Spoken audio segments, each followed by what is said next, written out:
Senhoras e senhores, sejam bem-vindos ao nosso podcast, episódio número 82.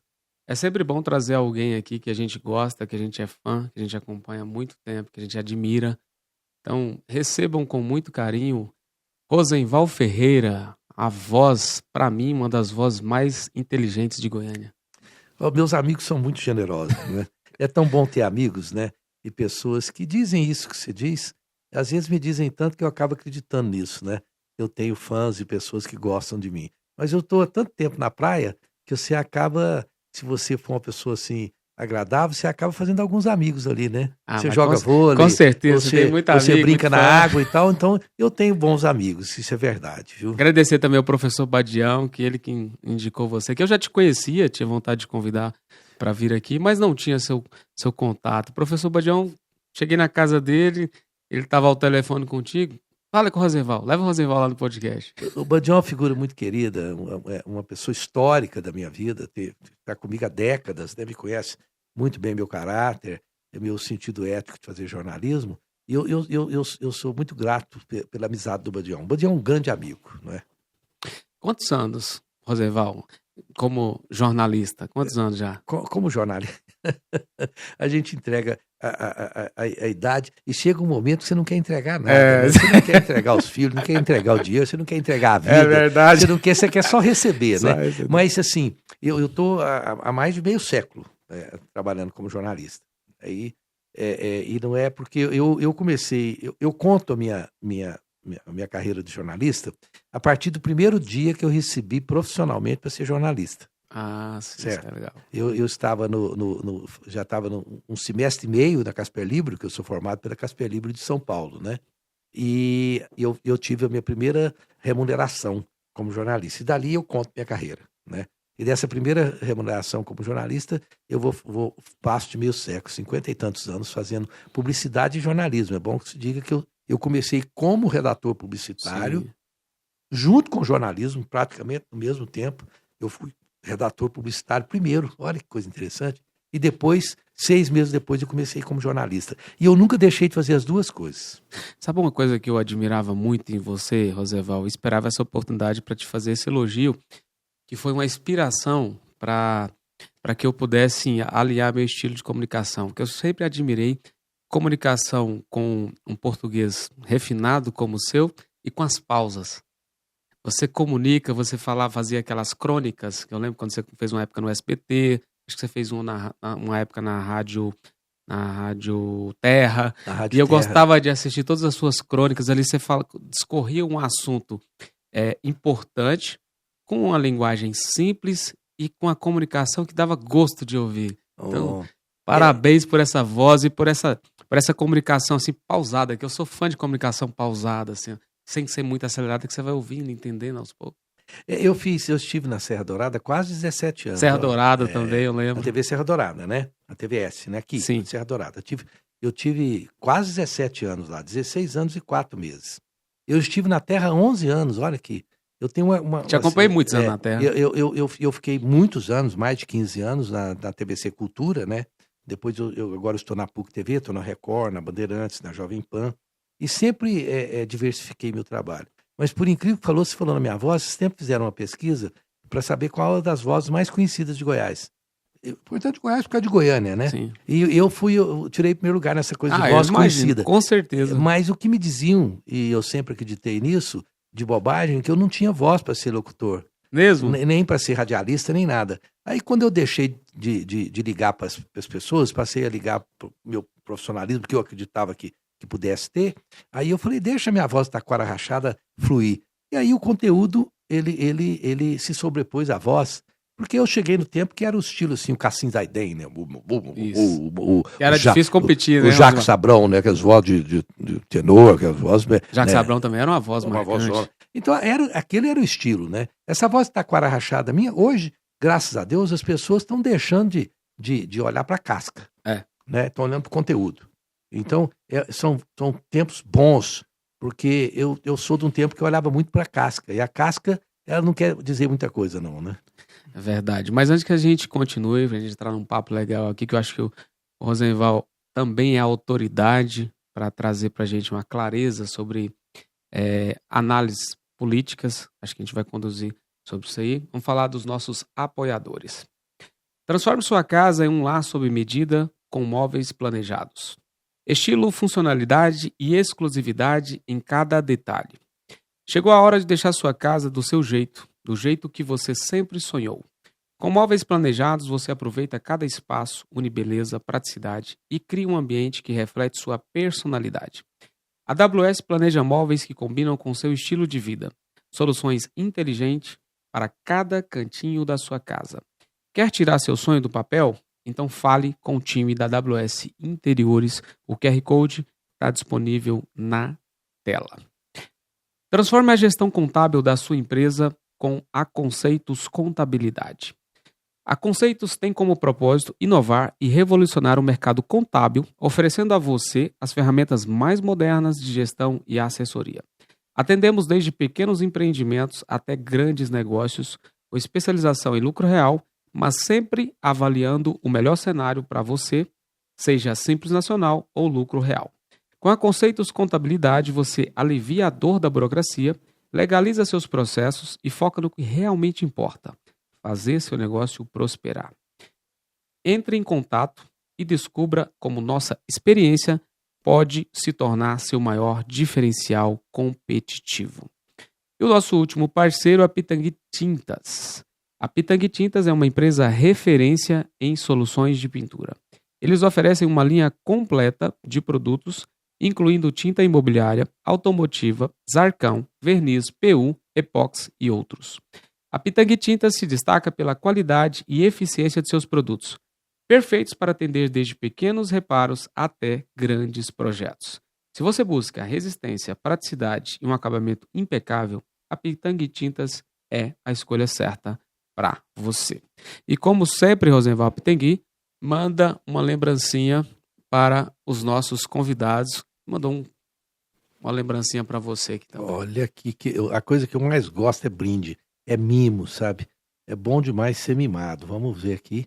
Mas parece que tem um nó aqui. Eu vou dar conta de tirar isso. Não avô, né? Deixa eu ser que tem mais experiência em desatar os nós da vida. Os nós então da vida. Eu tenho essa experiência, mas às vezes precisa ter unha também, né? Nós nesse caso aqui, um grande colaborador seu aqui. O Fábio é... O Fábio é histórico também. Histórico aqui, né? também. Um abraço para ele. Olha que coisa linda isso aqui. Olha, muito bem arranjadinho. Olha, da Pitangui Tintas, que bacana, meu. Olha, que coisa chique. Olha, muito bom mesmo. Essa aqui eu vou fazer o estilo de Rio Verde aqui. Eu vou fazer assim, tá? Não vou fazer muito aqui não, para poder... Olha aqui que tem... Nossa, bombons. Eu sou diabético, mas vou comer assim mesmo. Então um recadinho aqui para você aqui também. Aqui, ó. Isso aqui é uma utilidade tremenda, porque você às vezes está viajando e é muito bacana. Agora, eu gostei também desse saquinho, ó. Porque você vai para a praia, alguma coisa, você põe o celular, a carteira aqui, e aí estamos conversados, né? Um abraço aqui para Pitangui Tintas. Pitangui Tintas. Ó, muito tem um obrigado. recadinho aqui para você aqui também. Vamos lá. Querido cliente, obrigado por confiar em nosso trabalho. Nossa confiança nos motiva a ter sempre um produto com a qualidade que só você merece. Seu pedido foi embalado com muito carinho, especialmente para você. Registre este momento. Está registrado aqui. Isso aí. Não é? Pessoal, eu vou usar, Pitangui, ó, vou usar. E vamos levar a marca de vocês para o programa do Rosenval. Sempre. É um programa sério, líder de audiência, e uma marca como a Pitangui tem que estar lá no projeto Rosenval também. Perfeitamente. Estamos lá dispostos a essa empresa goiana. E eles gostam, a empresa goiana fica aqui em Aparecida. É uma empresa grande. Eles entraram agora em alguns programas de TV e está cada vez mais expandindo mais a visibilidade da marca. Nós goianos somos muito produtivos e temos iniciativas industriais que as pessoas às vezes ficam impressionadas, não é? Você veja bem as indústrias que nós temos aqui, que em nenhum lugar tem, né? Olha a Cristal Alimentos, por exemplo, Verdade. que está agora ganhando prêmios internacionais. Prêmios internacionais. É isso aí. A gente tem grandes marcas aqui que viraram referência nacional.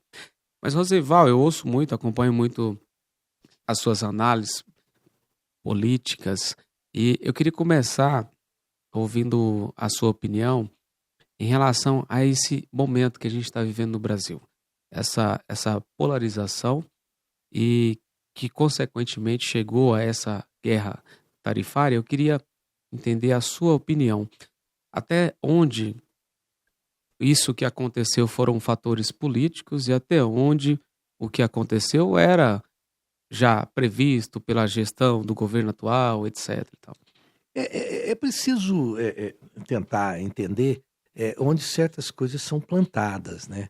Você tem a semente de alguma coisa e se planta e inconsequentemente. Eu vou um pouquinho longe, só para entender, para a gente pensar assim que a história nos ensina muita coisa. O que acontece no Rio de Janeiro hoje com facções tomando conta de boa parte da cidade? Facções criminosas de grande envergadura, onde um presidente da República, um senador, um governador tem que pedir licença para entrar lá. E a Polícia Federal também controlam aquilo ali. Onde começou isso? Com a semente da demagogia de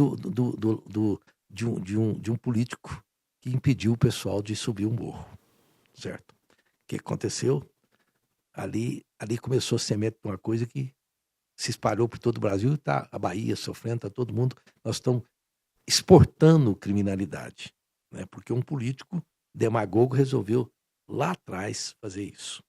Bom, essa história hoje, essa coisa que nós estamos vivendo hoje, na verdade ela começou com um político também populista, certo? Que é o Lula, com tudo aquilo que o Lula possa ter feito de bom e de ruim, porque todos eles fazem alguma coisa boa e alguma coisa ruim, mas a minha quesilha com o Lula é que ele plantou essa coisa de nós contra eles.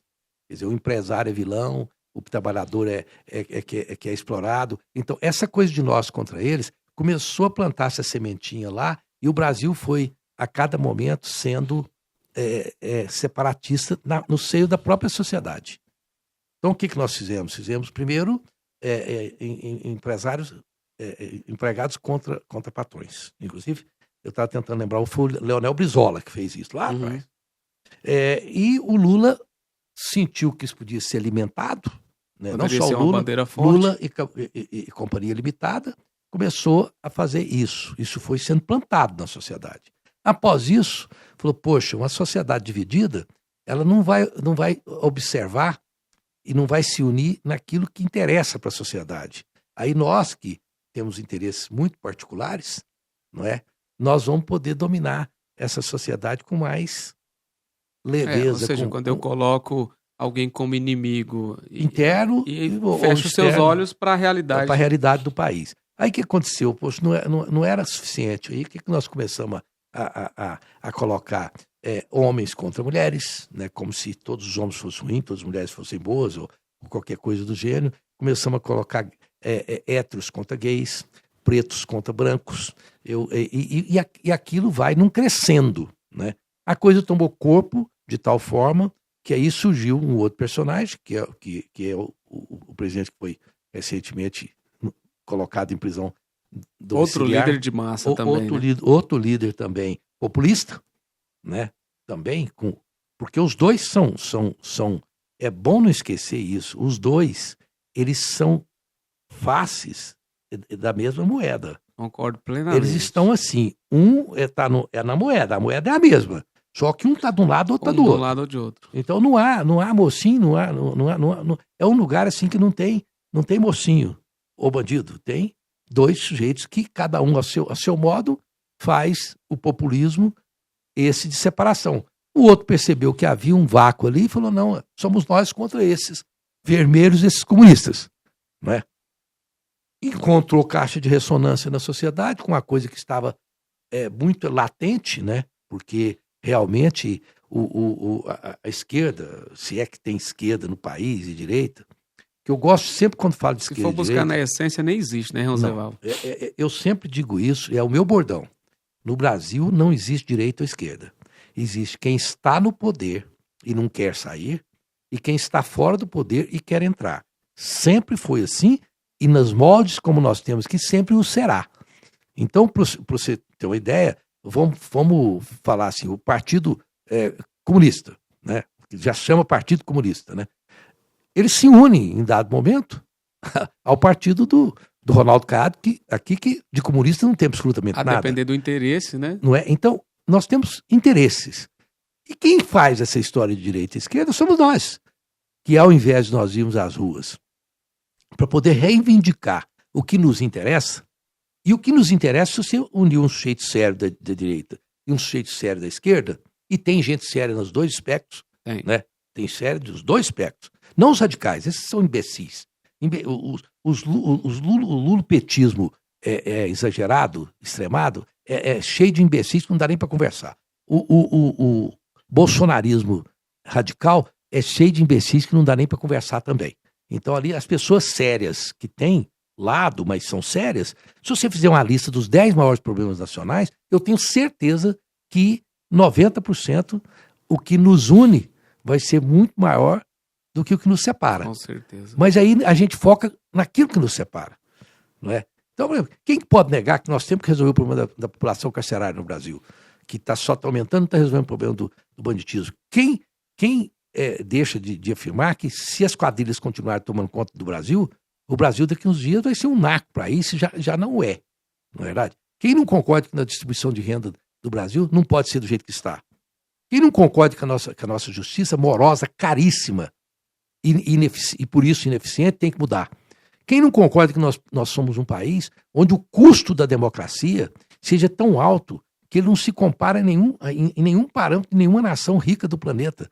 Ou seja, o que custa um senador, um deputado federal, um vereador nosso, é uma coisa absurda. Isso precisa ser equacionado. São coisas que nos unem, não é? Quem não concorda que esse sistema presidencialista de Araque nosso aqui, ninguém consegue governar o país? Porque qualquer um que entrar tem que comprar a turma do Centrão de alguma forma. Fica na mão do Congresso. Fica na mão do Congresso, certo? Então, se você for por aí, você vai ver que as grandes hipocrisias nacionais, entendeu, não estão sendo questionadas nas ruas.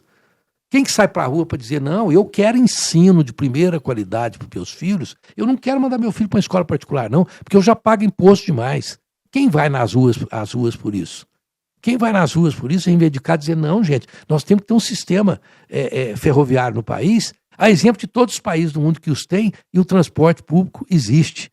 Precisa existir o transporte público, não é? Quem vai para a rua para isso? Ninguém. A gente vai para a rua para um dizer que o bolsonarismo não presta, o outro dizer que o lulopetismo não presta. Enquanto isso, só essas duas bandeiras. Eles estão nadando, estão tomando conta de todos nós. É isso. Exemplo disso é onde nós chegamos com o tarifaço. Que quando você vê que, assim, por isso que eu acho que a gente comunga da mesma opinião, que eu gosto de conversar, de debater, de ouvir quem pensa diferente de mim, mas quando eu converso com alguém que ele defende um lado de forma totalitária, para mim não faz nenhum sentido. Porque uma coisa é você entender os motivos dos Estados Unidos chegar a esse tarifaço, que eu vejo que o Lula e o Bolsonaro são bodes de expiatório para uma coisa muito maior, que é o interesse americano. Só que você fazer parte disso, você comemorar um tarifaço, você usar a bandeira dos Estados Unidos, você está indo contra o seu país, é uma coisa que não faz sentido. Não, é de uma burrice ímpar, né? Você vê que os dois espectros cometem burrices inimagináveis. De um lado, uma pessoa que fala, não, que bom que o Trump está fazendo um tarifaço sobre o Brasil, que obriga o Supremo Tribunal Federal a entrar nos eixos, e o que a gente concorda é que precisamos de voltar ao rito da legalidade, como ela sempre, como sempre o desejávamos que fosse, ou desejamos, né? Outra coisa é você comemorar uma coisa que vai prejudicar a economia do país. Por outro lado, existe também por que o Lula, ali no começo, tinha que se meter, ficar ao lado da Kamala Harris e não ficar neutro, dizer, não, deixe-me ver como vai acontecer, aí depois eu entro na jogada, né? O Lula, prioristicamente, foi torcer. Eu acho que o Lula ele entrou nessa bandeira, Rosenval, porque ele olhou assim, porque o Lula é muito esperto para mudar o discurso. Você pode ver que a cada campanha que ele fez, ele veio com um estilo de discurso diferente. Ele pensou o seguinte, essa ideia de nós contra eles está muito forte, está funcionando muito, eu vou ter que me posicionar. Porque no passado ele não era esse estilo de posicionar desse jeito. Não. Ele fez isso porque ele pensou assim, eu vou pegar essa bandeira aqui, vou adotar, e vai ficar um de um lado, um de outro, e isso vai me fortalecer. Porque ele não agiu como um chefe de Estado assim, inteligente, quer dizer o seguinte, não, olha, aí nos Estados Unidos, um país parceiro, né? O maior parceiro comercial do Brasil, um dos maiores, se não entre um e dois, não sei agora como é que tá, mas eu vou, quem ganhar aí é meu amigo, porque eu não preciso ser amigo. Aí como tinha, o Trump tinha uma relação com o bolsonarismo, ele resolveu se posicionar contra Kamala Harris, pensando que não podia dar outra jogada, podia dizer, não, a despeito de ser amigo do Bolsonaro, você pode ser amigo meu também, se eu for presidente, é isso. Então plantou também ali um fator de desarranjo institucional na geopolítica internacional. Que o Lula sempre teve essa ideia de ser um estadista que mudasse alguma coisa, né? Pudesse mudar o cenário mundial. E isso não é uma coisa fácil, ele não vai colher isso, provavelmente nunca, vai falecer antes disso. É o que se analisa historicamente falando. Mas o que ele fez? Ele criou uma zona de desconforto com o presidente americano. O que acontece? É claro que o Trump, que é um sujeito que tem um ego do tamanho do mundo, é um sujeito aparentemente estrônico, não é? Embora talvez saiba exatamente o que está fazendo, no estertor de domínio de uma nação, ele vai retaliar. Tanto que você vê que a Argentina, o Milei, está de boa com ele, outros chefes de Estado. E para arrematar esse negócio que é complicado, é o seguinte, se você notar bem, nenhum chefe de Estado importante foi a favor do Brasil, porque cada um está incomodado com o seu próprio pesqueiro. Né? Então, o Lula ficou praticamente falando sozinho e ele agora está tentando fazer isso com os BRICS. Mas até os BRICS resolverem alguma coisa, que eu duvido que resolva, pelo menos analiticamente falando, o Brasil vai sofrer muito.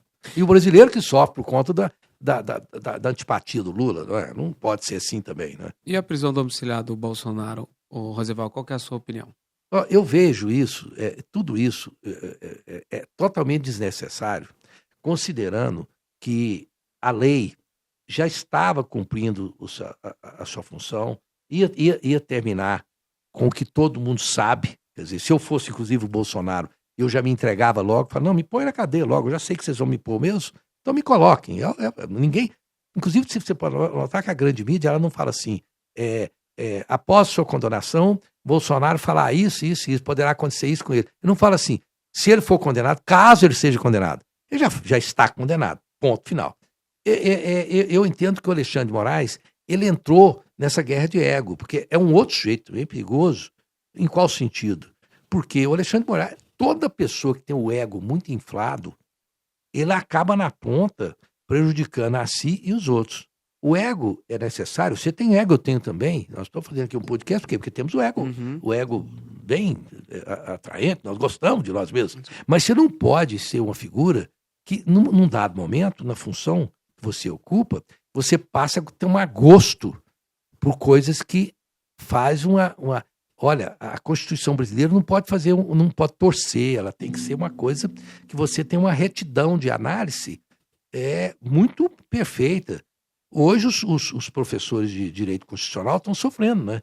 Então, quer dizer, nós juntamos aí um amálgama de pessoas totalmente centradas no seu ego, na sua mais alta, talvez a palavra repugnância, pode ser, entendeu? Então, o Alexandre de Moraes, por mais que ele seja útil ao Brasil, e ele o é, em muitos aspectos, que fez uma coisa didática, difícil de fazer também, tem o seu valor, mas ele deixou-se levar pelo ego e os companheiros dele não sabem como contê-lo mais, né? Mas eu acho que ele chegou um momento que ele passou um pouco da dosagem. Só que a gente não pode esquecer do quanto ele foi provocado e está sendo provocado, né? Porque a Suprema Corte nunca foi tão provocada como ela foi desde que chegou o governo Bolsonaro. Desde 2018, que se critica e se ameaça não cumprir medida judicial. Então, assim, é uma guerra que foi instalada que eu não vejo como que vai Mas assim, ó, parar essa guerra. Josimar, é o seguinte, eu falo que é plantar a semente. Você não planta abacaxi querendo colher pepino, né? Não vai dar certo. A Suprema Corte brasileira mordeu a isca. Foi, porque quem começou a provocar foi o Bolsonaro, não foi a corte. Ele começou a provocar e a corte comeu a isca, igual você falou, né? Porque o que a Suprema Corte fala? Por que nos Estados Unidos existe todo tipo de coisa e poucos sabem o nome dos juízes da Suprema Corte? É porque, primeiro, que ao se transformaram em popstars, né? Quer dizer, um juiz de Suprema Corte perguntasse o que perguntasse para ele, falasse assim, eu só falo nos autos. Se desde o início que o Bolsonaro provocou, os caras falaram, a resposta minha está nos autos. Mas não, o sujeito começou a dar palestra, a ir para o exterior, a dar entrevista, a se posicionar fora dos autos, gostar de estar no spotlight. O que aconteceu? Deu no que deu.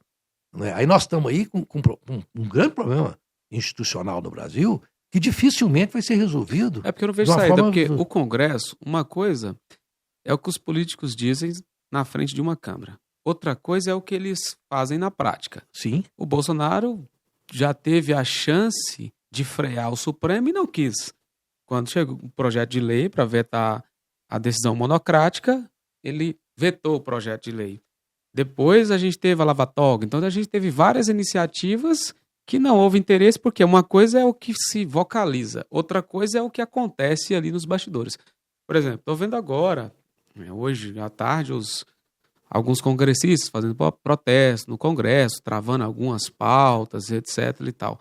Mas quando você olha o formato que são nossos poderes, quem tem o poder de fazer esse contrapeso com o STF, no momento de ir para a prática, ninguém tem coragem, ninguém faz isso. Ninguém tem coragem de pautar um pedido de impeachment de um ministro ou de mudar as leis para tirar esse poder do Supremo.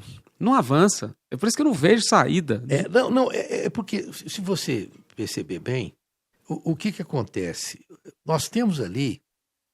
o Lula disse uma vez que nós tínhamos 300 e sei quantos picaretas, porque ele esteve lá. Uhum. Não é? Então, a classe política foi ficando desmoralizada. Certo? E ao se desmoralizar, muita gente tomou gosto por pegar coisas que interessavam aos seus interesses umbilicais, de tal forma que isso se transformou em modus operandi, como se fosse normalidade, certo? O sujeito quer ganhar um ministério de porta fechada para quê? Para servir no ministério? Não, porque ele quer tratar dos seus apaniguados ali, pôr gente no emprego, tirar dinheiro, fazer propina, um monte de coisa. O que aconteceu? Hoje, se o Supremo Tribunal Federal quiser, e ele deveria querer isso sempre, ele tem muitos senadores, muitos deputados federais na mão, porque ele manda investigar, o sujeito fez. Então, quando você tem muita gente de rabo preso, o que acontece? Não acontece nada. Olha o rombo do INSS aí, essa coisa bilionária. Por que não estão investigando? Porque tem muito congressista envolvido. Tem muita gente envolvida. Dos dois lados, você sabe. Dos dois lados, não. Você vê que não avança. Não. Você nem fala disso mais. Não faz mal disso, não. E o que acontece? Quem paga a conta 2 vezes por ter sido roubado e depois sido roubado novamente, porque vamos ressarcir com o dinheiro nosso de novo, somos nós por conta de uma coisa que está brocada por dentro. Aí eu pergunto, isso é culpa de quem? De todos nós. Porque esses caras que estão lá, eles não vieram de Marte, vieram de Vênus, eles vieram do seio da própria sociedade brasileira. Aí quando você olha o homem comum, você fala, poxa vida, esse Congresso não me representa. Claro que te representa, pois você também cria um filho com altos índices de aceitação daquilo que não é correto. Você quer que esse filho na ponta vire um congressista correto? Então a nação brasileira precisa fazer uma meia-culpa de como nós estamos querendo conduzir isso aqui para que pessoas honestas, ou seja, somos nós brasileiros, os próprios brasileiros, cheguem lá e falam, não, minha honestidade não é negociável. Só que a honestidade de todos os que estão envolvidos aí é negociável. Está sendo negociável de acordo com o interesse de cada um. E aí nós aqui que temos que ralar, a conta nunca fecha, não é? E outro detalhe, Rosenval, eu e você, a gente gosta de estar aqui, de trazer pessoas para tentar abrir a mente da sociedade, mas é muito difícil furar essas bolhas. Cara. Porque essas pessoas são... Você vai conversar com quem está de um espectro e do outro, são impenetráveis, eles não ouvem nada, ninguém que pensa diferente, olham essas pessoas vê como Deus para eles. Não existe ninguém assim. Como você bem disse no início, todos os políticos tiveram coisas boas e coisas ruins. Você nunca vai ter alguém que teve só coisa boa e outro que teve só coisa ruim. Partindo desse princípio, não dá para você conduzir a política numa paixão como a gente está vendo agora. Esse tarifaço, essa guerra de ideologia, que tem duas pessoas lá brigando por ego, como você bem disse, que vai pagar essa conta somos nós. Nós já estamos já pagando. Estamos pagando. Olha os empresários. Estão desesperados. Desesperado. Aí o que acontece? O desespero dos empresários, ele, por incrível que pareça, é menor do que o desespero do empregado que vai perder o emprego dele. Certo? Num país onde o grande problema não é desemprego. O grande problema do Brasil hoje, por incrível que pareça, por puro demagogismo, populismo barato, o problema do Brasil hoje não é emprego, é achar empregado. Por incrível que pareça, você pode perguntar, ligar aí para qualquer um desses empresários aqui que estão sofrendo muito e perguntar qual que é o seu problema, achar um empregado que queira trabalhar. Porque cada um que entrou, o Lula fez o Bolsa Família numa forma que pegou um bolsão para ficar aqui, é todo meu. O Bolsonaro fez o que não, se isso é a solução, ele aumentou. Eu aumento. Aí vem um outro, fala, não, eu dou vale gás, o outro dá vale isso, fala, não, eu ajudo você a arrumar namorada também, eu faço casamento, né? Cara, aí vai prometendo, o que é? Você não acha mais o operário, o chão de fábrica, não está tendo gente querendo trabalhar. Como é que se toca um país onde você não acha pessoas querendo trabalhar? Não é?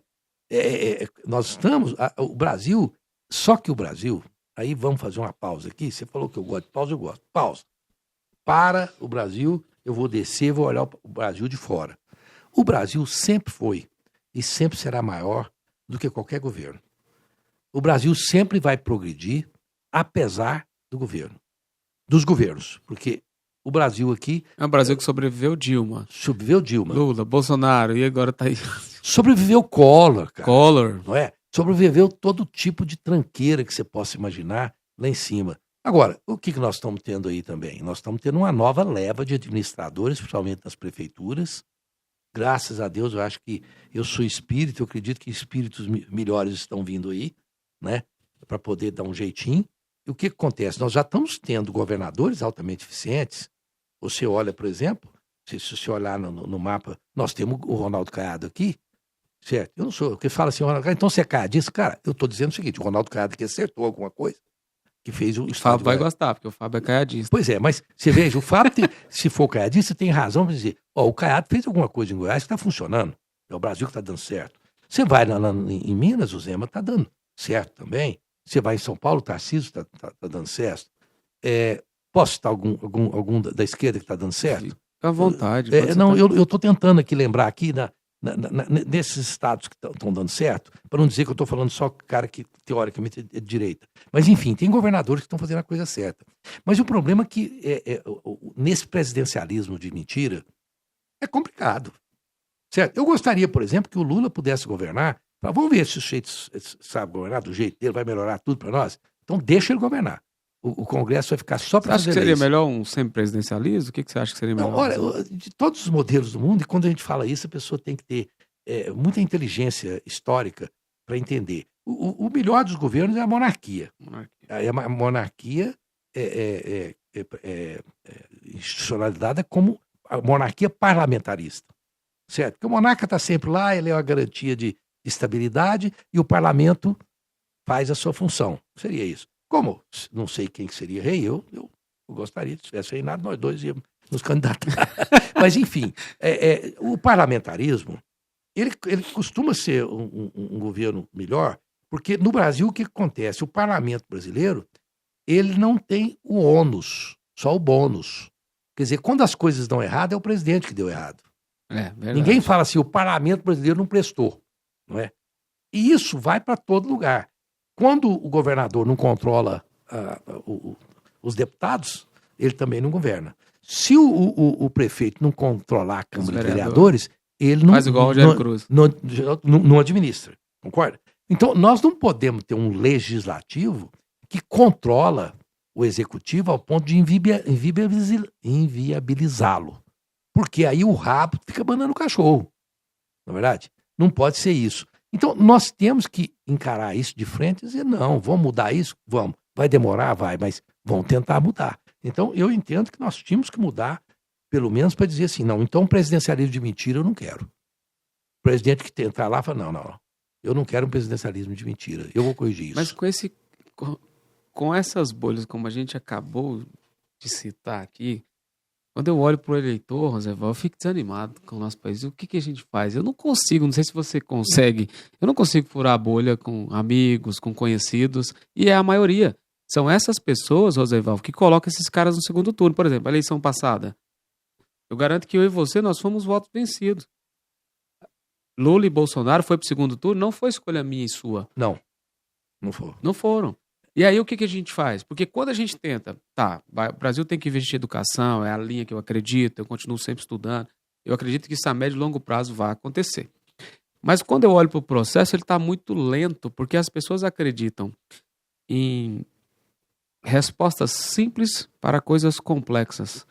Olha quanto tempo que a China fez um projeto de país e levou para ter a mudança que teve e que está tendo. Décadas. Mas é um modelo de país. Mas é um modelo de país diferente, que vai continuando. Aqui a gente não tem um projeto de país. Cada governo chega, isso em todas as esferas, estaduais, prefeituras. O cara chega, tem isso aqui, está funcionando. Não, mas não era meu, eu vou mudar. Nós não temos um projeto de governo, temos um projeto de poder. Isso. Certo. Então, enquanto você tem um projeto de poder, não vai dar certo. Agora, o eleitor, na verdade, eu entendo que o eleitor, ele não pode ser culpado.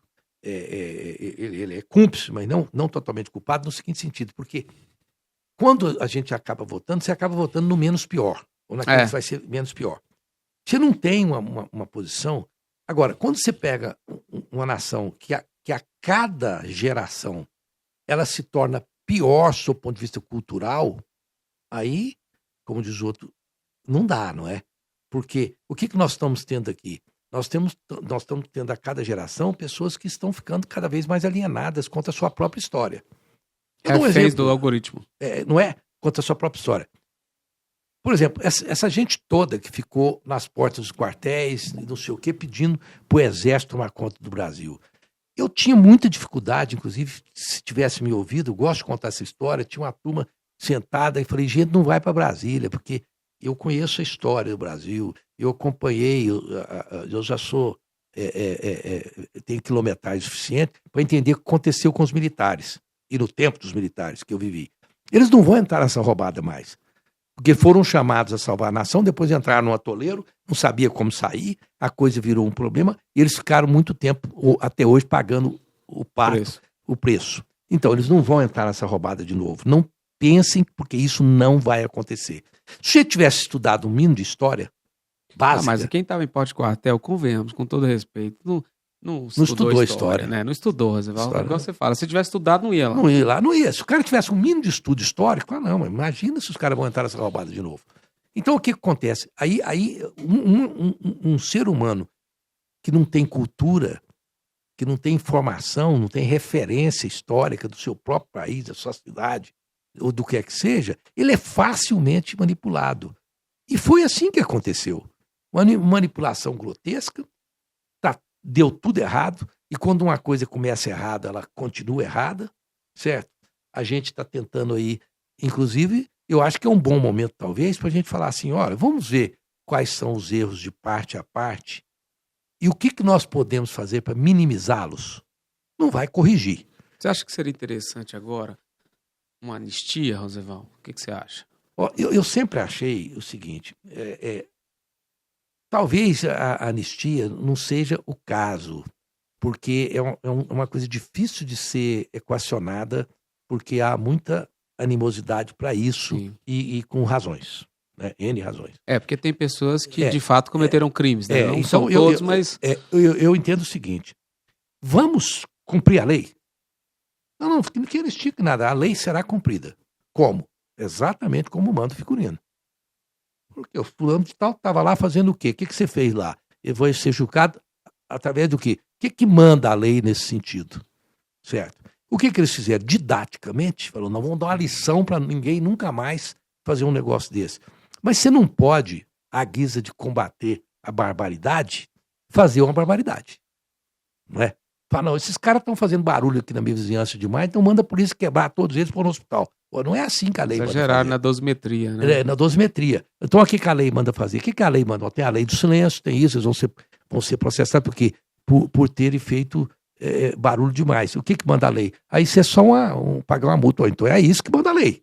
Então eu entendo que teria que ser uma chamada à legalidade. Vão reavaliar tudo? Não é anistia, reavaliação dentro dos trâmites da legalidade. É uma boa, ninguém poderia. Vamos ver se teve alguma coisa errada, fazer uma força-tarefa para ver o que foi exagerado, o que não foi. Seria um bom começo, não é? Mas não sei se o pessoal toparia isso, entendeu? Agora, é difícil, você não pode deixar de punir também um sujeito que saiu lá, quebrando tudo e dando prejuízo para a nação, que aquele negócio lá não pertence a quem estava reclamando, pertence a todos nós. Então, isso eu não acho certo. Agora, eu sei que foram feitas coisas, e todo mundo sabe, que foram além da normalidade institucional, né? Ou constitucional, não é? Então, essas coisas precisam ser reparadas. Quando a gente acompanha os depoimentos, as investigações, isso foi tudo planejado, né? Você colocar as pessoas ali nos quartéis, provocar, pedir GLO, tinha todo um... Porque quando eu acompanhava aquele pessoal nos quartéis e via aquela omissão do Exército, eu falava, cara, tem alguma coisa errada aqui. Isso nunca aconteceu. Nem na época da ditadura aceitava protesto em frente a quartel. Não. Por isso que eu estou dizendo, vai plantando uma semente do mal, vai colher o quê? Vai colher o mal, né? Essas pessoas deviam ser, não, você me desculpa, certo? Nós não vamos atender nenhum dos pedidos de vocês, porque isso não é a nossa função constitucional, e nós vamos pedir, o Exército tinha que entrar com ação pedindo para as pessoas desocuparem a porta do Exército. Ali não é lugar. Nós não estamos aqui para resolver o problema de vocês. Vocês querem reclamar? Vão para a porta da prefeitura, para o palácio do governo de vocês. Poderia mandar até pela Constituição, isso não é função do Exército. Não é função do Exército. Não é? O Exército não é poder moderador. Poder moderador, não é? O Exército tinha que se posicionar firmemente. Então, houve um erro do Exército? Também. Os generais tinham que dizer, olha, essas pessoas que estão pedindo para nós fazermos intervenção, elas podem tirar o cavalinho da chuva, porque isso não vai acontecer. Agora ficou dando a impressão de que poderia acontecer, deu no que deu.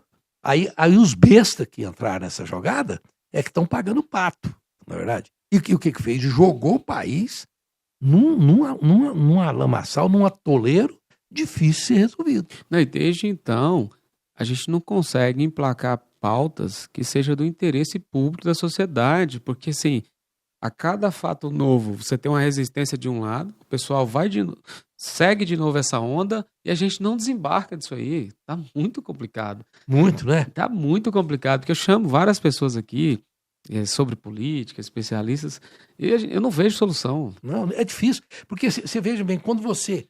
o populismo ele é danoso em todos os aspectos. Você veja bem, quando o Lula foi preso, o que o Lula ele falou? Não vai ter nada comigo, porque o exército de João Pedro Stedley, que seria o Movimento Sem Terra, vai me socorrer. Socorreu coisa nenhuma, né? Porque não era por aí, certo? Agora, o que o bolsonarismo pensa? Não, o meu exército feito de outro aspecto, esse também vai me socorrer. Não é assim que se faz o país. Um país se faz com pessoas, cada um no seu quadrado, obedecendo a legislação. E se você acha que isso é pouco, porque não faz efeito que você quer, muda a lei. Vai para cima dos congressistas. É o que eu sempre falo com os amigos meus. Eu falo assim, cadê o deputado que você elegeu para defender essa tese? O que ele está fazendo no Congresso? Então, Nada. Nada. Ele está colocando você para pagar esse preço, que aí você está criando inimizade, você está odiando as pessoas, dividindo família, tendo prejuízos financeiros. Esse cara está recebendo o salário dele. Amanhã, se ele precisar, ele apoia qualquer um do outro lado. Porque olha o que a gente está vendo agora. Lula e Alckmin. Só acho que isso não vai acontecer, Bolsonaro e Lula, no futuro, porque a idade não vai permitir. Mas se não fosse, se tratando de Brasil, a gente não poderia duvidar. Não, se fosse de interesse deles, eles se aliam. Aliam, qualquer momento. Não é? Então, os radicais ficam ali, se fosse de interesse deles, eles se alinhavam. O Alckmin, você tem discurso do Alckmin xingando Lula de pedras e cobras e lagartos, e vice-versa, não é verdade? Então, aí você começa a ter pessoas um pouco mais lúcidas que percebem que a posição que chegou ela é de muita responsabilidade espiritual. Cara, é de uma responsabilidade espiritual muito grande, porque você já pensou uma canetada sua prejudicando milhões de pessoas, milhões de almas humanas? Você vai pagar por isso algum dia? Não é Ah, com possível, certeza. Se não a é? gente, se a gente for pôr pelo campo espiritual aqui, a gente tem consciência de que aqui você pode fazer, nesse plano, você pode fazer tudo isso, mas em algum momento a conta vai chegar. Vai Talvez chegar. nunca venha chegar aqui, né? Mas isso aí é fato. Não é? Vai chegar. Aí eu penso o seguinte: por que eu nunca tive coragem de candidatar a nada? Porque eu, como síndico do prédio, eu ficava louco, porque eu não podia cometer injustiça, queria que o prédio fosse para frente e a responsabilidade me pesava demais. Foi o máximo que eu fui, certo? Então, por quê? Porque é uma responsabilidade espiritual muito grande. Eu tenho responsabilidade espiritual com tudo aquilo que eu faço que me rodeia. Agora, você imagina essa gente que por omissão ou por querer mesmo, prejudicou milhões de pessoas. Ô meu, essa pessoa vai pagar e vai pagar caro. E precisa pagar, ué, porque senão o universo não teria sentido existir da forma como eu conheço, né? Você acha que tá desenhando o mesmo que aconteceu com Lula? Vai ter todo esse barulho, Bolsonaro vai preso, e no futuro próximo, se tratando de Brasil, a depender do lado que estiver, daqui a pouco ele tá na mesma situação do Lula aí e se candidatando de novo. Olha, no caso do Bolsonaro, eu tenho poucas dúvidas de que realmente a carreira dele encerrou, certo? Por todas as razões do mundo. Eu tenho informações, às vezes eu tenho informações tão privilegiadas quanto muitos dos grandes jornalistas brasileiros. A saúde do Bolsonaro não é boa. É pior do que a do Lula, que também não é tão boa assim. Ele não tem condições de romper esse problema atual para depois ter energia para ser candidato novamente. Não acredito nisso. A única chance dele seria 2026, né? 2026 está praticamente Não, impossível. 2026, impossível. Não é praticamente impossível. Se eu conheço um pouco do Brasil, vou dizer que é impossível. Aí, na outra lá, eu não sei, porque o Bolsonaro, cadeia ele vai pegar, né? Se por motivos que hoje justificam, porque puseram o Collor em prisão domiciliar, o Bolsonaro teve operações de grande envergadura, etc. Tal, isso é fato, né? Eu acho que por questões humanitárias. Acho que ele vai ficar preso prisão em casa domiciliar, mesmo, até pelo tamanho que é o Bolsonaro. E vai ficar em casa. Aí, ele ficando em casa, vai se diluir um pouco a força dele sobre o que se chama de direita, certo? Novos personagens já surgiram. Nós precisamos saber qual deles vai assumir esse espólio de ser representante da chamada direita, certo? Então, você tem aí grandes representantes. Você tem o governador de São Paulo, que é um homem que, inclusive, ele esteve ao lado da dita esquerda, certo? É um homem, um bom administrador, né? Estou citando. Você tem outros, tem o Ronaldo Caiado aqui, por que não? Né? Por que o Ronaldo Caiado não pode ser? Ele tem uma bandeira muito boa para o Brasil. Certo? Esses personagens vão ocupar espaço. Se vão ganhar, não importa, mas ocupar esse espaço eles vão. Certo? O que eu acho que é um perigo, e o Edinho, que assumiu, eu até estava vendo, antes de vir para cá, um depoimento dele, ele já acordou e disse: eu tenho que preparar o PT para a era pós-Lula. A era pós-Lula está aí, meu. O que são 10 anos na vida de uma nação? Você acha que a nação vai subsistir? O Lula vai subsistir após os 90 anos sendo alguma coisa útil para o PT, sob o ponto de vista de inflamar as massas? Tem que ter um substituto. Então, essas figuras que surgiram aí, que não tiveram envergadura moral, ética e de consciência para ocupar a função da forma exata como deveria ser ocupado, eles vão sair. Não há mal que dure para sempre e nem bem que nunca se acaba. Você acha que 2026 tem espaço para a terceira via ou vai ser como 2022? Não vejo espaço para a terceira via com viabilidade, não. No máximo, talvez, o que pode acontecer, e até isso eu duvido um pouco, são análises, né? Porque a política, eu não sei se foi o Tancredo que falou isso, deram para ele, e ele não deve ter, não fala que não foi não, mas o Tancredo diz que política é como nuvem, né? Você olha, está de um jeito, daqui meia hora você olha, está de outro. Muda tudo. Muda tudo, mas no máximo eu acredito que pode ter aí, se tiver uma cisão da direita, ter 2 candidatos da direita, alguma coisa do gênero. Provavelmente, se tivesse segundo turno, se une no segundo turno. Agora, quem que substitui o Lula? É. É uma incógnita. Nós temos bons substitutos para o Lula? Eu acredito que sim. Eu tenho gente, por exemplo, o Haddad é uma grande figura. Grande figura. Um homem digno. Ciro também, eu gosto do Ciro, só que o PT não vai apoiar ele. O Ciro só se ele olhasse para o espelho e falasse, não sou o Ciro mais, sou um personagem diferente. Porque ele é muito difícil, né? Mas ele é muito inteligente. Esse se destrói, né? Você disse que tinha uma pergunta para o Rosenval aí, manda aí. Ô, Rosenval, tudo bem? Tudo bem, graças a Deus. Eu até anotei aqui para não esquecer. Vamos lá, então. Muitos analistas, Rosenval, aqui de Goiás, de Goiânia em especial, dizem que alguns políticos, né, vivem num feudo moderno, onde poucas famílias e grupos dominam há décadas. Na sua visão, essa hegemonia política goiana reflete pela competência ou pelo vício que impede a renovação real do poder? Olha, é até interessante, porque realmente a forma como é feita a política brasileira, onde o poder econômico diz muito e o poder e o cargo diz mais ainda, é muito difícil você ter oxigenação. Porque os caciques políticos, os donos dos partidos, nós temos donos dos partidos, eles não permitem, esse jeito aí é perigoso, esse cara vai tomar o voto de fulano, esse cara não quer deixar ele entrar, não. Então, para ter um crescimento, para surgirem novas personalidades, é muito difícil. Tanto que no estado de Goiás, os que surgiram foi um pouco na marra, né? O Íris, por exemplo, que era um grande político, eu fui amigo do Íris e tal, com todos os defeitos, um jeito improdutivo, ele não deixava ninguém ocupar espaço. Nunca criou um substituto. O Marconi entrou na marra, na raça. O pessoal na raça. Então, é muito difícil.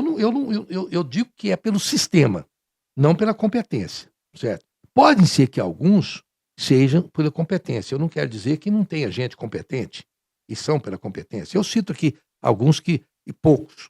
Eu falo, esse cara é pela competência, certo? Você tem um deputado federal que é um médico, e eu cito o nome dele porque é um sujeito mais íntimo que eu já tive a oportunidade de conhecer na política, que é o que faz a separação das gêmeas siamesas, o Lucas Calil, o doutor Calil. Eu faço questão. Tá? O Calil é um sujeito sério, um homem sério, um médico sério, um cidadão sério. Para citar um que eu, tipo assim, eu ponho a mão no fogo. Né? De restante, o que surgiram aqui? Surgiram gente que era assim, porque comigo não. Não tem um senador aí que até era radialista, fala comigo não, porque o buraco é mais embaixo. O que aconteceu? Na primeira obstáculo que ele encontrou, ele recuou. Ele ficou do lado dele. O que é o que mais acontece na política, né, Rosenval? Então... É o que mais acontece na política. E o Caiado? Eu gosto muito do Caiado, votei no Caiado, acho que ele está fazendo um trabalho incrível. Mas você acha que ele tem chance no cenário nacional para presidente? Olha, qualquer pessoa tem chance, certo? Se deixar o Caiado falar, se divulgar o Caiado conseguir divulgar o que mais incomoda o brasileiro hoje, que é a questão da segurança, porque as quadrilhas estão tomando conta do país e estão tomando conta mesmo. Eles fecham a escola, diz que a hora que o comércio deve funcionar, querem ganhar comissão sobre tudo. A bandeira do Caiado é a melhor bandeira entre todos os candidatos. Porque ele tem, é verdade. Ele tem uma história para contar. Porque no estado de Goiás eu vou fazer no Brasil inteiro. Então ele tem chance? Tem, qualquer um tem. Vou dizer, é o que tem mais chance? Evidentemente que não, porque você pega um estado como o estado de São Paulo, onde o Tarcísio, inclusive, está agradando muito, com um colégio eleitoral, com a consistência que o estado de São Paulo tem, evidentemente que o Tarcísio, teoricamente, do ponto de vista de voto, tem mais chance do que o Caiado, para citar o Tarcísio, ou o Zema. Né? Então, mas que tem chance, a meu ver, é como o Bolsonaro, quando ele estava em quinto lugar, eu falei que eu falei, e o pessoal falou que eu era um babaca, que esse cara está com um discurso que vai... Eu nem sabia quem era Bolsonaro, passei a saber depois, mas o discurso dele tinha caixa de ressonância. Eu já acompanhava ele muito tempo, só que eu não acreditava que ele ia conseguir pegar aquela brecha, aquela falha que tinha no momento, que a sociedade estava carente de alguém que representasse, trouxesse alguma ideia de que seria contra a corrupção, e ele conseguiu pegar aquela bandeira para si. Eu achava que ele não ia dar conta, e ele conseguiu. Eu acompanhava ele muito tempo, era um sujeito, era uma figura folclórica, todo mundo gostava de tirar sarro com ele. Era um durão, né? Era um Mas durão. assim, quando eu via porque a gente, como jornalista, eu trabalho o quê? Na Record, na Jovem Pan, eu trabalho na Bandeirantes, na PUC TV, e aí vou indo, né? Tem clientes na minha agência de publicidade. Eu acabo conversando com muitas pessoas, inclusive fora do país, e com pessoas fora do estado. Eu tenho, como diz eu já fiz uma carteira de É uma carteira de boa. informação que dificilmente um jornalista consegue ser tão bem informado quanto eu. E eu me atrevo a dizer isso, porque muitos anos com fontes boas. Eu vi que o discurso dele tinha caixa de ressonância com o homem comum. Falei, esse cara vai conseguir. Como o governo do PT já estava com um desgaste vindo até da própria essência de estar no poder há muitos anos, e não estava resolvendo o problema da segurança, pelo contrário, o PT tem essa coisa de ser muito leniente com o banditismo, e até, eu não estou dizendo que mas a dizer que o PT é até, como diz outro, cúmplice do banditismo, isso é injusto, eu não sei, mas tinha caixa de ressonância. O Bolsonaro falou uma coisa que teve guarida. Né? Deu liga. Deu liga. Agora, o que está dando liga agora? Eu falo para você, você pode sair daqui. Se você for para o Rio de Janeiro, pergunta, o que você quer resolver? A segurança. Vai para São Paulo? Segurança. Para Bahia, nem se fala. Você falou a verdade, a bandeira do Caiado é forte. É forte, a bandeira da segurança... E ele tem prova social, né? Ele fez aqui. Fez aqui. Então, a bandeira do Caiado é a bandeira mais importante hoje do Brasil. Não tem nada mais importante do que a segurança, mesmo porque nós já somos considerados lá fora. Eu estive recentemente na França, fiquei lá 2 meses, estive na Europa, andei por ali. Nós somos considerados, somos comparados a um narco-estado. Certo? Nos moldes do México, tem gente fora do país que acha que é. Nós aqui achamos que não. Mas eu pergunto a você, será que não é? Será que nós não estamos parecidos com eles? Será que nós não estamos parecidos com certas gangues da Venezuela? O que está acontecendo com o Brasil hoje? Esse é o problema nacional mais premente. O problema do desemprego, o Lula está aí para mostrar que ele está com uma taxa de empregabilidade histórica e boa. Certo? O brasileiro não está mais tão faminto quanto estava antes. O Brasil saiu do mapa da fome. Tem coisas boas acontecendo. Por que essas coisas boas não estão sendo suficientes para dar respaldo para o governo Lula ser aprovado? É a segurança. Não tem aquele cara falar, economia estúpido. Eu digo que no Brasil hoje... É segurança. É a segurança estúpido. Porque a segurança está acima da economia hoje no Brasil para qualquer cidadão. A segurança nunca foi bandeira do PT, né? Nunca foi. Porque o PT sempre teve aquela pegada de dizer que o banditismo ou o bandido, ele era um Robin Hood, tentando tirar do rico para dar para o pobre. Que nada. Quem tira de alguém que é para si próprio. Isso é bandeira furada, é um papo furado, e todo mundo já percebeu que é um papo furado. Não é? Então essa bandeira é difícil de colar no PT. E o PT não está fazendo nada por isso. O Lewandowski não mostrou que veio. Entende? Esse é um calcanhar de Aquiles muito grande. O Lula já percebeu isso, está tentando resolver o problema. Né? Não é fácil. Eu só sei o seguinte, cara, o que nós queremos no Brasil? Cara, eu pouco me lixo quem está no poder.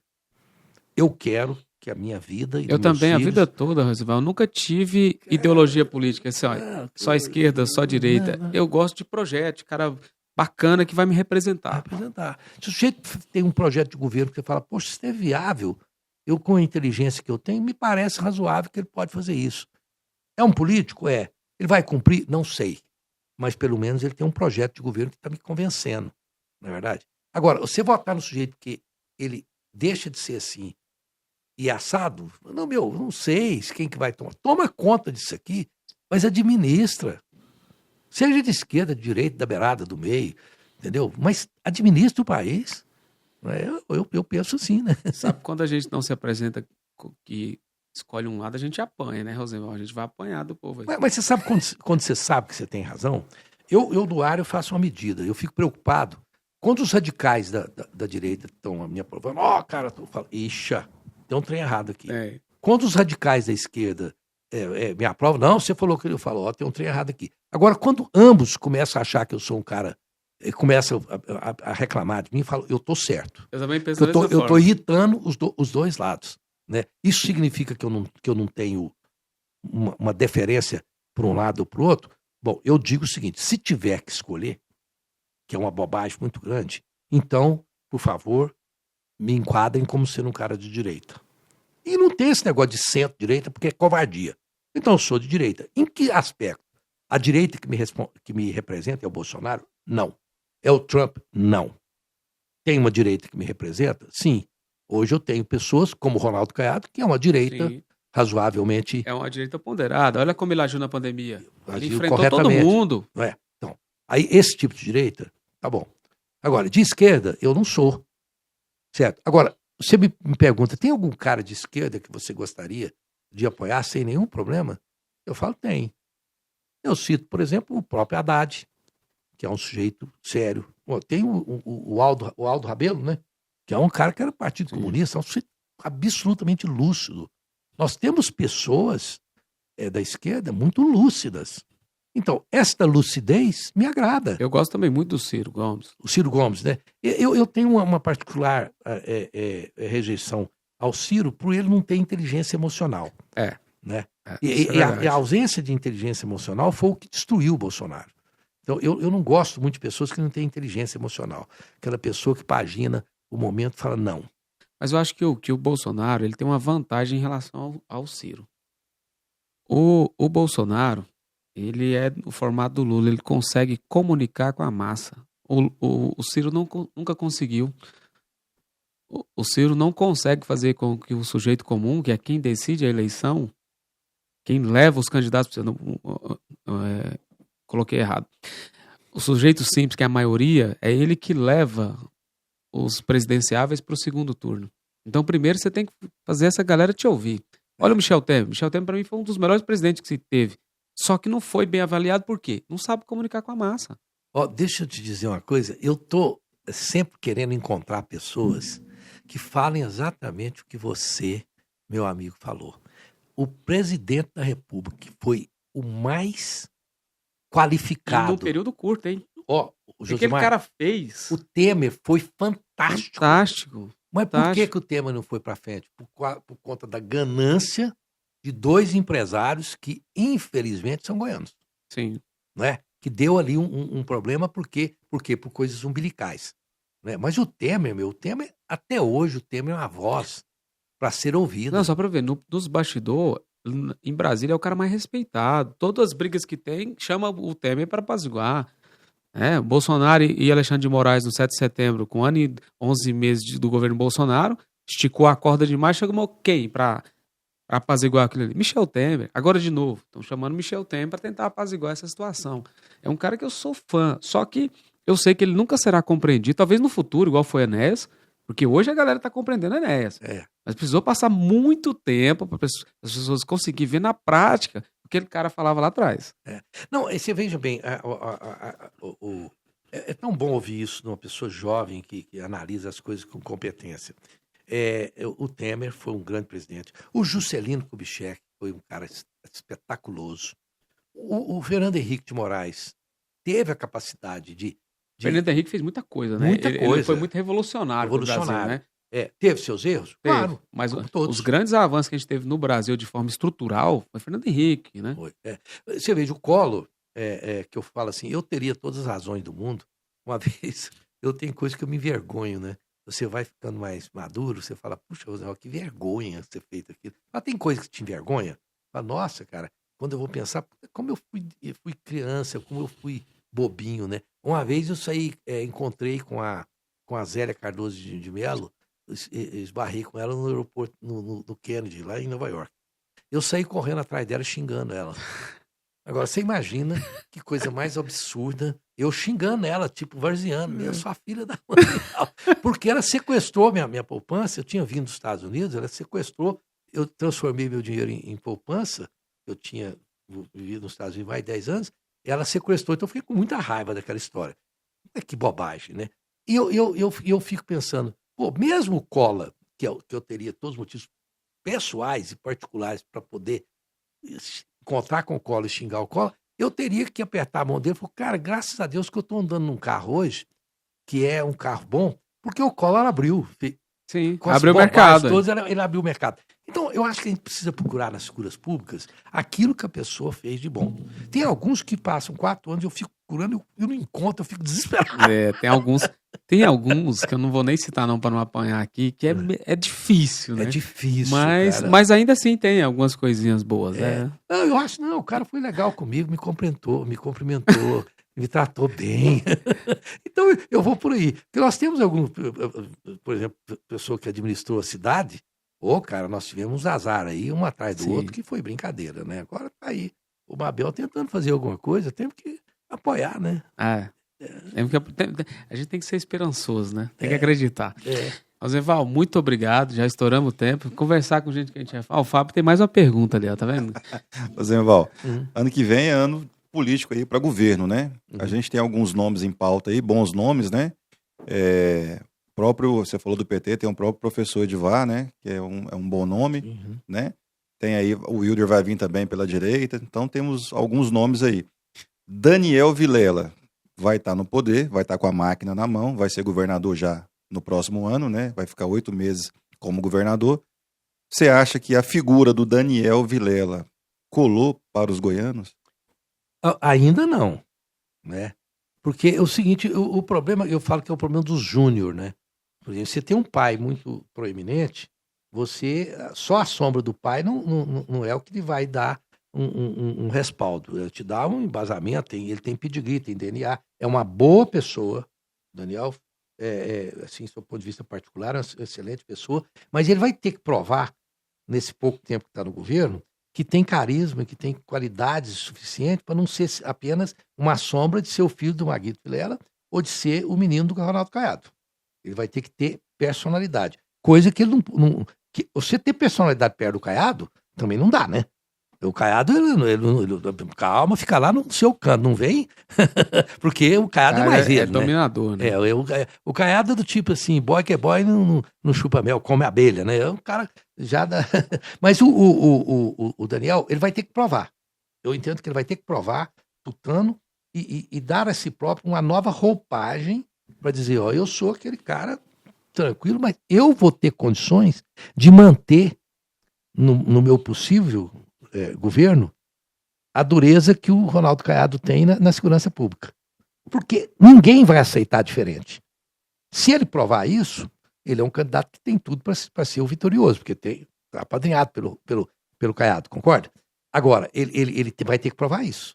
Se o pessoal sentir que ele não é um líder duro, como o Ronaldo foi, como o Caiado foi, né?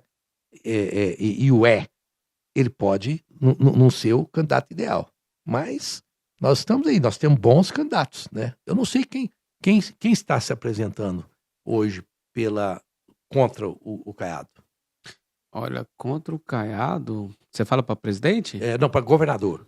Para governador eu tô por fora. Para governador aqui eu não vi nenhum nome assim que apareceu, não. Só o Daniel mesmo. Porque ninguém bateu no peito. Não vi ninguém falou assim, falar, não. Eu quero isso aí. O Marconi quer voltar? Claro. O único que eu vejo, inclusive é o próximo convidado nosso aqui, é o Marconi. Sim. Vou perguntar para ele, mas ele já deu indícios de que será candidato, né? Será candidato. Mas tirando o Marconi, eu não tem ninguém assim batendo no peito. Fala, eu sou candidato. Sob o ponto de vista da esquerda em Goiás, olha, você falou um nome que eu tenho muito respeito, que é o professor Edivar. Um homem de alta dignidade moral, ética, vai por aí.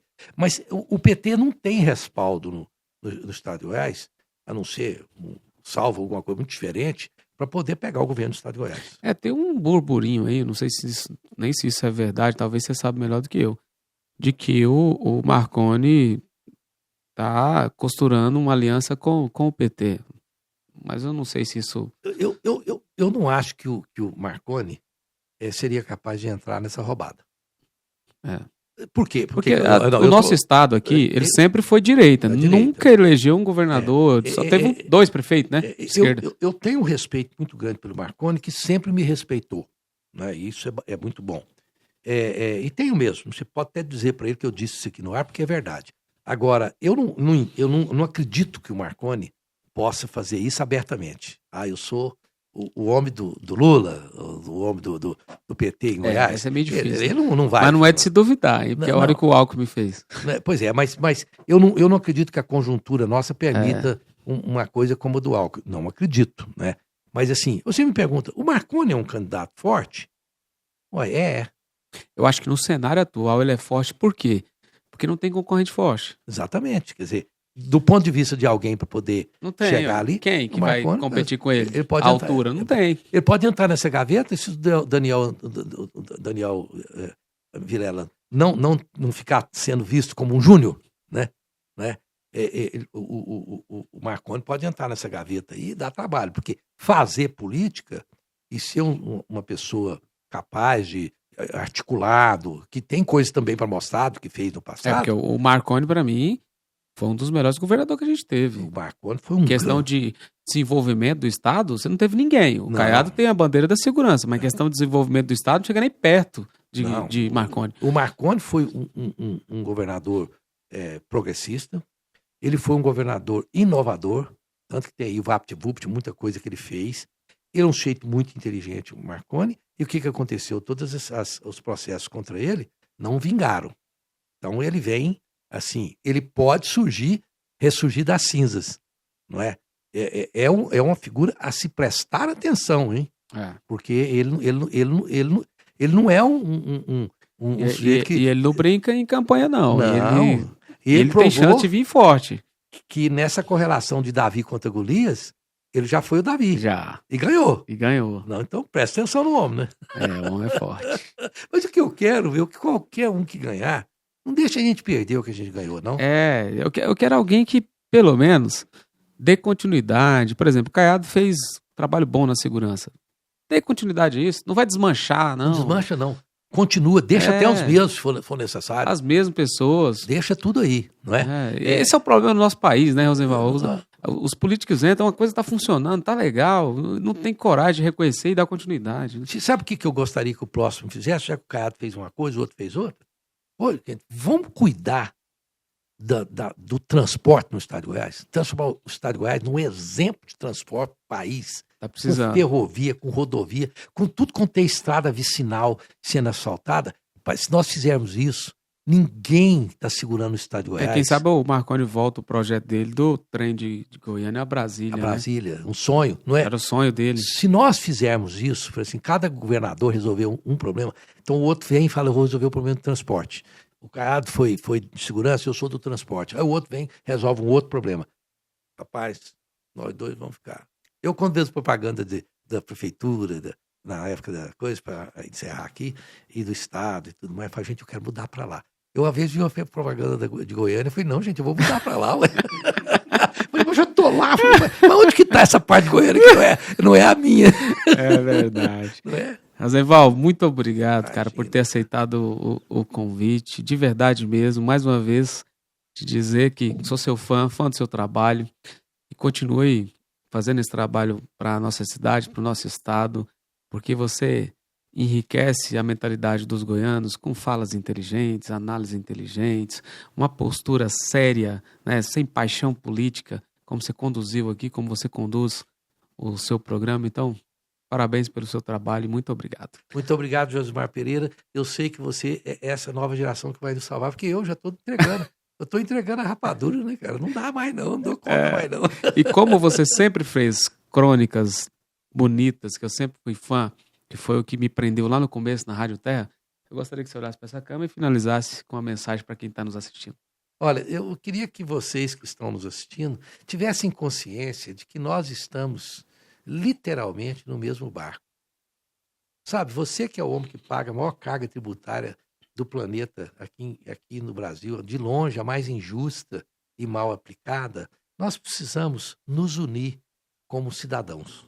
Vamos nos unir, cara. Pega na mão do sujeito que não pensa como você e tenta entendê-lo e vice-versa. Porque se nós nos unirmos, todas as vezes que nós nos unimos, nós fomos com maior sucesso. Está na hora do Brasil se unir. Vamos todos nós nos unirmos, porque eu digo para você o seguinte, as castas que controlam o país, elas estão sempre unidas para nos dominar. Nós precisamos, nós nos unirmos. Eu gostaria que a gente se unisse como brasileiro. Valeu, você que ficou até aqui, deixe seu like, seu comentário e compartilhe com um amigo e até o próximo episódio.